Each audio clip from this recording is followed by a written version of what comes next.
Olá pessoal, tudo bem? Vamos aqui para o exercício 28, onde que ele diz: deseja-se comprar o valor da permeabilidade experimental e teórica do meio poroso operando em escoamento lento e composto por partículas de esfericidade 0,8, que apresentam a seguinte análise de peneiras. Então aqui foi informado, o valor desse conjunto de peneiras do tipo Tyler, assim como também a massa retida em cada uma delas. Sabe-se que o comprimento do leito é de 2,1 metros, o diâmetro 2,3 metros e a massa de partículas 12.000 kg. A massa específica do sólido 2,3 gramas por centímetro cúbico e o fluido utilizado é água, com 1 grama por centímetro cúbico de massa específica e 1,18 cp de viscosidade dinâmica. Então aqui a gente tem as informações relacionadas ao enunciado, já com as conversões. Além delas, a gente vai precisar também do valor da área, que a gente sabe que aqui é um leito de seção circular, então a gente vai utilizar π vezes o diâmetro, que é 2,3 ao quadrado, dividido por 4. A gente vai obter aqui uma área de 4,15 metros quadrados, e nesse exercício a gente também vai precisar determinar a porosidade do leito. A porosidade do leito é dado por 1 menos o volume dos sólidos dividido pelo volume total, sendo o volume dos sólidos massa dos sólidos dividido pela massa específica do sólido. Então, a gente vai utilizar aqui massa do sólido 12.000 dividido pela massa específica. A gente vai obter aqui 5,21 metro cúbico para o volume do sólido. Para o volume total, a gente tem aqui a área que a gente acabou de calcular, vezes o comprimento, a gente vai obter então o volume total do leito, 8,72 metro cúbico. Com isso, a gente consegue determinar a porosidade. A porosidade vai ser então 1 menos o volume do sólido dividido pelo volume total. Com isso, a gente vai ter uma porosidade do leito de 0,4.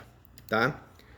Bem, para esse exercício, a gente precisa determinar qual que é a permeabilidade do leito, tanto pelo modelo experimental, onde que a gente vai utilizar esses dados aqui do enunciado, como também pelo modelo teórico. A gente sabe que o escoamento aqui é lento, então para determinar a permeabilidade, para escoamento lento, a gente utiliza essa equação aqui de Karman-Cozzeni. Ela depende do diâmetro de partícula, tá? Que é um valor que a gente não tem. Então, a gente vai utilizar esses dados aqui informados no enunciado para a gente poder calcular o diâmetro de Salter, tá? Então, primeira coisa, massa retida, A gente vai precisar do somatório dela. O somatório aqui vai dar 145,6 gramas. Com isso, a gente consegue calcular a fração retida. A fração retida é dada aqui por a massa relacionada a componente dividido pela massa total, Então, 47,6 dividido pelo 145,6, e a gente vai fazer isso aqui para todos, tá?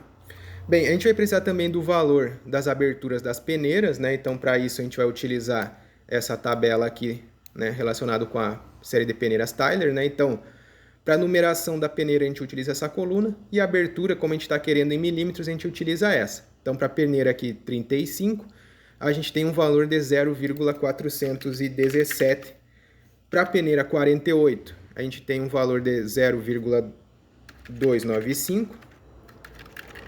Para a peneira 65, 0,208.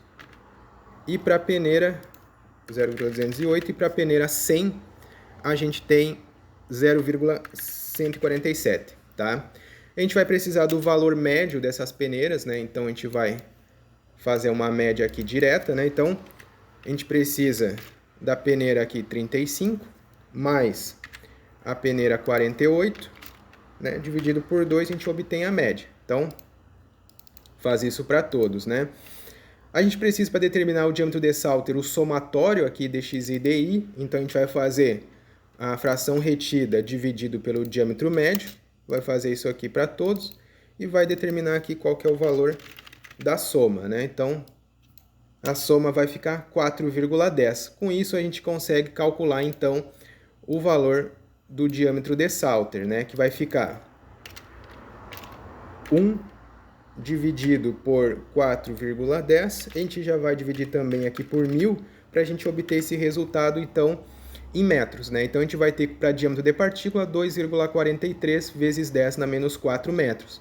Com isso, a gente consegue resolver aqui a permeabilidade do leito, para o modelo teórico, Então, a gente tem todos os valores, é só utilizar. Vai ficar porosidade do leito 0,4 elevado ao cubo, vezes né, a esfericidade, que é 0,8, vezes o diâmetro de Salter, 2,43 vezes 10 na menos 4, isso aqui elevado ao quadrado, tá? Vou colocar mais um parênteses aqui para melhorar. Dividido por 180 vezes 1 menos a porosidade do leito, elevado ao quadrado, tá? Com isso, a gente vai obter aqui, então, para o modelo teórico, um valor de 3,83 vezes 10 na menos 11 metros quadrados para a permeabilidade do leito. Bem, agora vamos determinar o valor da permeabilidade do leito a partir do modelo experimental, né? Para isso, a gente vai utilizar essa tabela que foi informada no enunciado, né? Onde que a gente tem o valor de velocidade superficial em centímetros por segundo e o valor de ΔP aqui em centímetros de coluna de mercúrio. Então, aqui a gente tem as conversões, né? Passando, né, de centímetro por segundo para metros por segundo e aqui de centímetros de coluna de mercúrio para pascal, tá?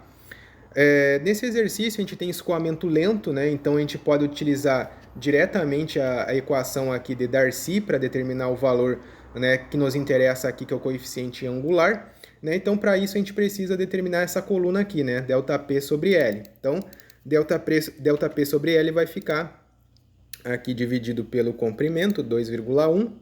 A gente faz isso aqui para todos, né? Vamos obter aqui o valor dessa coluna. Com isso, a gente consegue fazer a construção do gráfico. Deixa eu colar aqui a equação que eu não tenho, né? Aqui a gente precisa de coeficiente angular, tá? Então, a gente vai precisar do coeficiente angular. Com isso, a gente determina aqui qual que é o valor, né? Tendo aqui o valor de viscosidade dinâmica sobre a permeabilidade, a gente obtém diretamente o coeficiente angular. Tendo o coeficiente angular, a gente consegue descobrir K, que é o valor que a gente não tem, tá? Então, vamos utilizar o gráfico. Vou ativar ele aqui. Então, a gente tem essa coluna, né, no eixo das ordenadas, aqui a gente tem a coluna ΔP sobre L. No eixo das abscissas, então, a gente tem o valor da velocidade superficial. Tá? Para a gente determinar o valor do coeficiente angular, a gente precisa fazer uma linha de tendência aqui, né? Então, a gente precisa dessa linha de tendência. Vou ativar aqui a equação no gráfico, o ajuste linear dela também, né? Aqui a gente vai ter o valor de coeficiente angular, então, de 1 vezes 10 na mais 6. Eu vou melhorar esse resultado aqui para a gente obter um valor mais específico, né? Então, vamos colocar aqui ele em números, tá? Então, aqui tá bom, né? A gente vai ter, então, 1.163.572,31, tá? Para coeficiente angular. Então, é esse o valor que a gente vai utilizar aqui, né? Vai ficar 1.163.572,31, tá? Então, com isso, a gente consegue calcular diretamente o valor da permeabilidade do leito do modelo experimental, né? Só isolar o K aqui, então a gente vai ter viscosidade dinâmica, né? Dividido pelo valor que a gente encontrou em coeficiente angular. Então, o valor de permeabilidade do leito para o modelo experimental vai ser de 1,01 vezes 10 na menos 9 metro quadrado. Bem, tá aí o exercício 28, né? Uma comparação da permeabilidade do leito entre o modelo teórico e o modelo experimental. Para esse exercício era isso. Até mais. Valeu!